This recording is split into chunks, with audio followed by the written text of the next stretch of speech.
You are a cybernetic engineer. What Yes. is cybernetic engineer? You could do anything during those 4 years, 4 years and a half that I studied. You Right? could like literally build robots, like create into artificial intelligence, more into methodologies and stuff like that. You could become a developer going until architect and everything. The foundation for anything that you will like to Ah, do.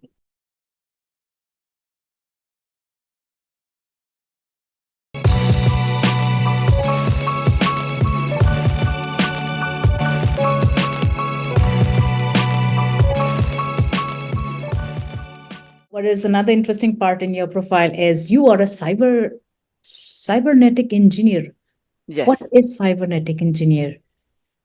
Well, when I studied, it was like to start like you could do anything basically because during those 4 years, 4 years and a half that I studied, you could took several routes. You Right? could like literally build robots, like create into artificial intelligence. You could become like me, like more into methodologies and stuff like that. You could become like a developer, but going until architect and everything. So it really it was like the foundation for anything that you will like to Ah, do.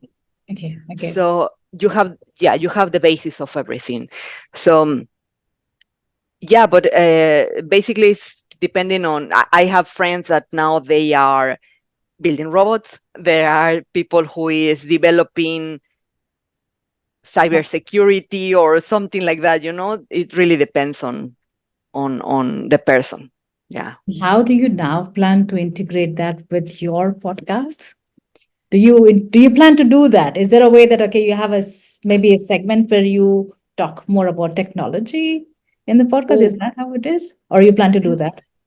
not really, like I was trying to get back to work. I work here in the UK for 1 year as a project manager, which is what I do, software development project management. Um, but yeah, I guess for now I wanna focus on doing this, Okay. my podcast, because it's really hard. I really admire all the women that can be moms and working moms and wives and everything, because I feel like what I'm doing for my family staying at home is priceless. Yeah. Like the fact that they come home and they have hot food, healthy food for them, that because I have been thinking on, okay, they like this, but they need some vegetable, but they need also this, they need, like it's not like, oh, chicken nuggets and that's it. Yeah. No. And even if it's chicken nuggets are homemade, you Yeah. know, because I'm trying to give them the best start in life. Yes. And in these 10 years that I have been at home, for example, my son that is now in one school here that is called grammar school. To go Okay. to the grammar school in the UK, is this type of school is the only type of school where you have to take a test to Okay. start the year 7, Okay. and people pay thousands of pounds for kids to be trained to pass the test. Me as an engineer was easy to just train my kids on how to take the test because it was math, it was logic, reasoning, verbal reasoning, stuff like that. So for me, it was easy to just take the book, read it, and say, oh, okay, they are trying to teach him this and that and that. So I'm the one who sat every day to study with him until he passed the test, So, Yeah. and those are the kind of things that I do for my kids. Like, for example, right now my daughter is starting school, and we have to read every single day, and we have to do this and do that, and there's always something happening. There is You have to do appointments. You have to be on top of dental and medical and the trip that they are taking. And if there is school play, then you have to buy the costume, find the costume. Okay, yeah. It's not an easy task. And then how does this affect your friendships? Do you think that making friendship or making connections as expats, these things are crucial?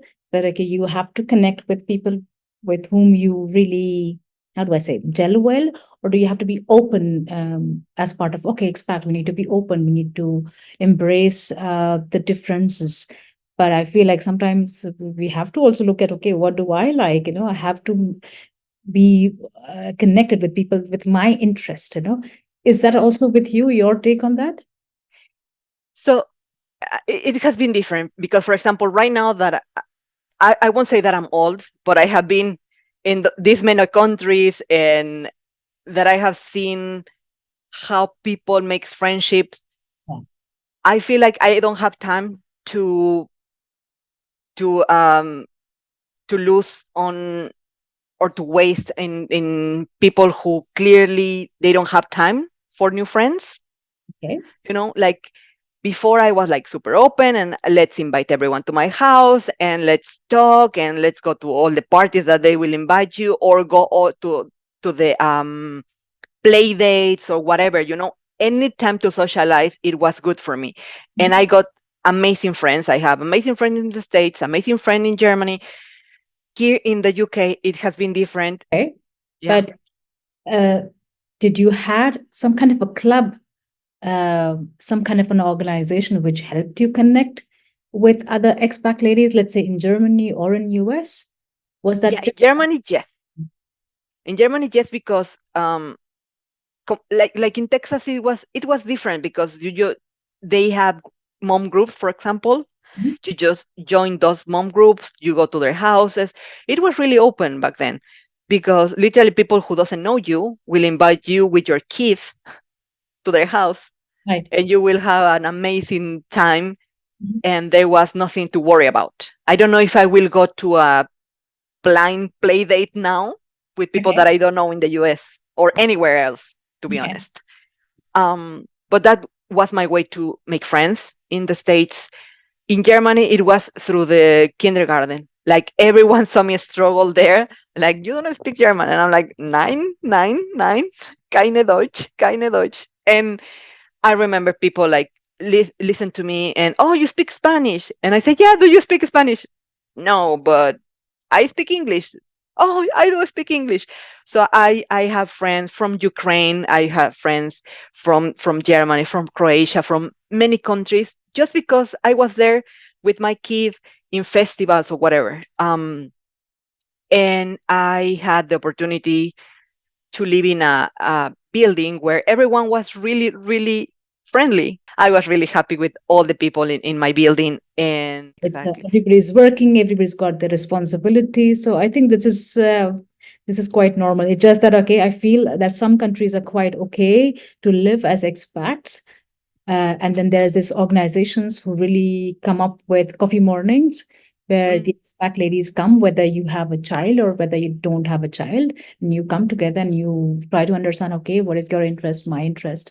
Can we meet outside this organization? And that's how the expat life normally is in many other countries. Texas, as you say, is indeed multicultural, right? Whether you are expat or not, I think that there people are from different nationalities. So it's easy, I think so. yeah. But it looks a little different than expat. Like where I am right now, or I've heard also from KL, Malaysia, Indonesia, Singapore. These are the places where expat is really prominent. Expat, the community.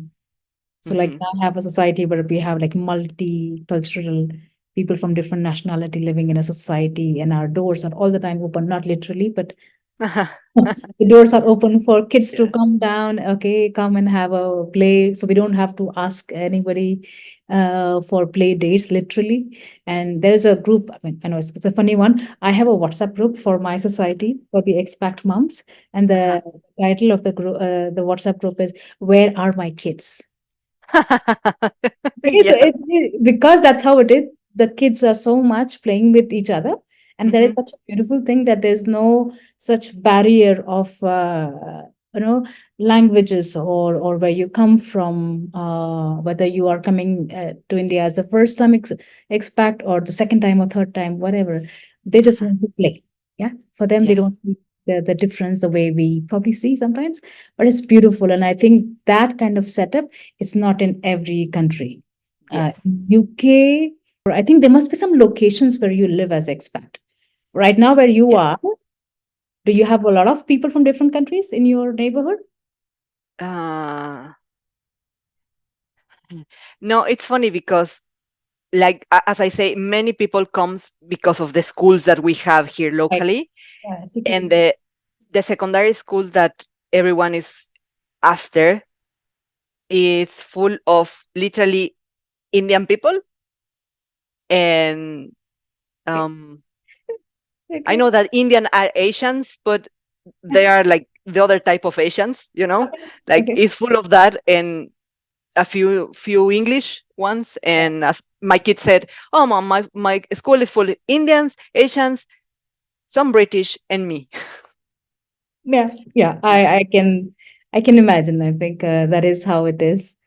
yeah, But we're coming to an end of our session. I think we have crossed our time, but it's okay.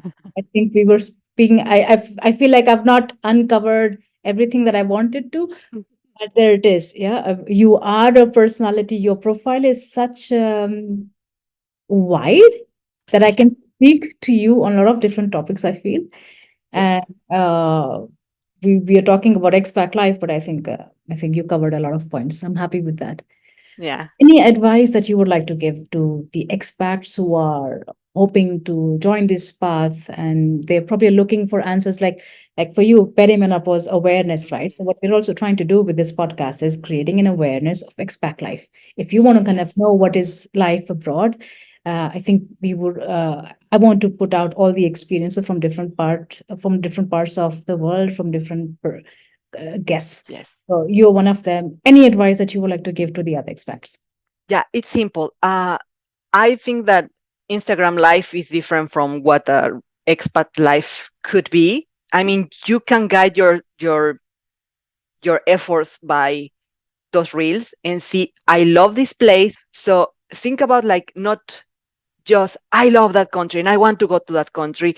Think on the opportunities that that country, the places on that country can give you, because you can love Germany, but maybe if you go to Berlin, if you don't speak German, it will be easier for you.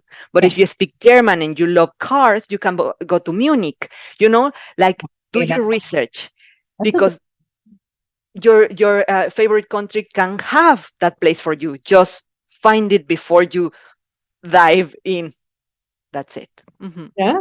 And I think the part where you said about working, are you allowed to work with your visa there?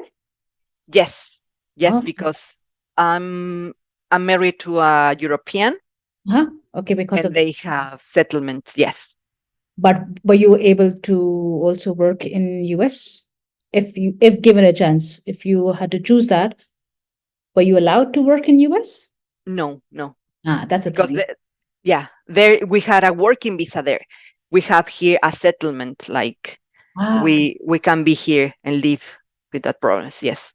Like because a lot of expat ladies, they don't have the visa permission to work, so they are dependent. They have dependent visa. That makes life so damn difficult, and then you have to depend on connections and friendships and finding people with your interest, or your life Yeah. is around the kids. And what can you do besides that? It's a challenge. So, Yeah. but I I'm, was I'm dependent in the US, so yeah, I know how it is. Yeah, it's yeah. difficult. It's Yeah. difficult for. I think you were there for 2 years, right? Yeah. And I So think like some of the ladies here are expats for 4 years or 5 years. Yeah. So then without work, it's difficult. And then what do you do? And there are so many companies who don't even support the expat spouse.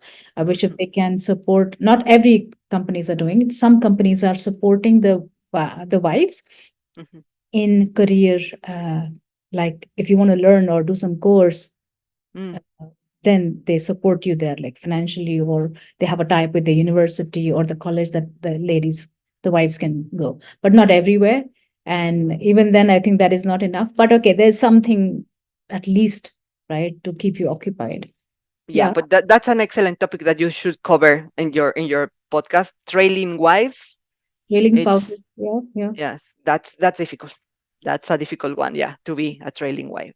Yeah, Well, Larry, we covered really well all the a topics lot. I want to cover. Not everything. Yes, Yeah, I would love to cover, get in touch with you for more on the perimenopause awareness and the vegan lifestyle. But okay, some other time. Okay. Um, for the audience who would like to know more about your work and your podcast, can we know the name of your podcast? of course. My podcast is called Cuatro Países y Contando, which is in Spanish, the Spanish for four countries and counting. Ah, okay. Yeah, we're starting with the Spanish version of the podcast. I will have later on the English version, but for now it's just Spanish. And Mhm. you can find me on Instagram. You can find me on Spotify. Well, social All the networks. social handles, yeah. It will be Facebook and Instagram. And if you want to listen to the podcast, it can be on Spotify or Apple Okay. Podcast. Everywhere you find me as four, the four it's the number cuatro, Yeah. cuatro países y contando, or just go to cuatropaísesycontando.com, which is the Okay. website, Yeah. and there you have all the links to all my socials and all the Spotify. Even I have there the episodes, so you can listen to the episodes on the website. I think I'm happy with what we discussed. Thank you Thank so you. much for your time. Thank you. Thank you for the invite. I hope you enjoyed as well the conversation. Yeah, absolutely. Absolutely. Thank you very much for the invite.